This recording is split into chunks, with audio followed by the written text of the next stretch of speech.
तुम्हारी उम्र 10 साल है। तुम इथियोपिया के एक आम बच्चे थे, पर आज तुम्हारे अपने माँ बाप ने तुम्हें थोड़े से सिक्कों के लिए बेच दिया है। यहाँ तुम्हारा कोई नाम नहीं, तुम सिर्फ एक सामान हो, एक हबशी गुलाम जिसे पशुओं की तरह चेक किया जा रहा है।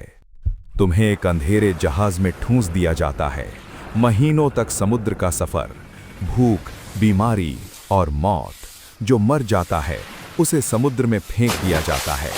यहाँ सर्वाइवल का सिर्फ एक रूल है, सांस लेते रहो।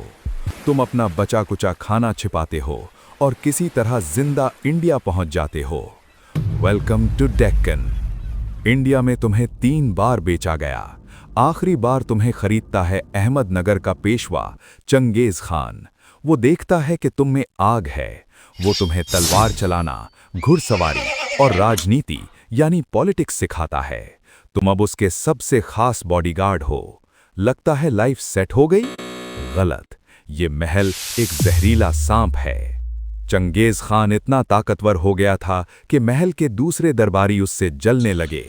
उन्होंने सुल्तान के कान भरे, झूठा इल्जाम लगाया गया और तुम्हारे मास्टर का सर धड़ से अलग कर दिया गया।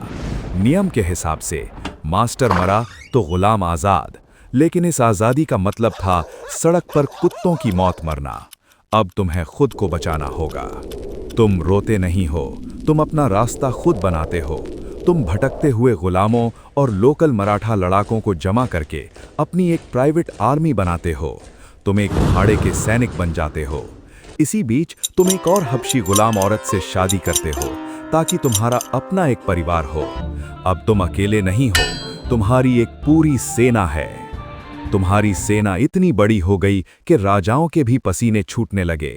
असली पावर पाने के लिए तुम अपनी बेटी की शादी सीधा सुल्तान से करवा देते हो। Master stroke. अब सुल्तान सिर्फ नाम का राजा है, असली पावर तुम्हारे पास है। एक गुलाम अब वजीर आजम बन चुका है। लेकिन तभी इंडिया का सबसे बड़ा खतरा तुम्हारे दरवाजे पर दस्तक देता है, मुगल्स। जहांगीर को पूरा डेक्कन चाहिए। वो अपनी विशाल सेना भेजता है। तुम जानते हो आमने सामने की जंग में तुम हार जाओगे, इसलिए तुम शुरू करते हो गरिल्ला वॉरफेयर। रात के अंधेरे में हमला करो, उनका राशन लूट लो और पहाड़ों में गायब हो जाओ। सालों तक तुमने मुगलों को भूखा मारा और रुला दिया।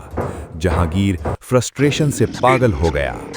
जहांगीर तुमसे इतनी नफरत करता था कि उसने एक पेंटिंग बनवाई जिसमें वो तुम्हारा सर काट रहा है, सिर्फ अपने दिल को तसल्ली देने के लिए। पर सच तो ये है कि वो तुम्हें कभी नहीं हरा सका। 1626 में 80 साल की उम्र में तुम्हारी मौत अपने बिस्तर पर हुई।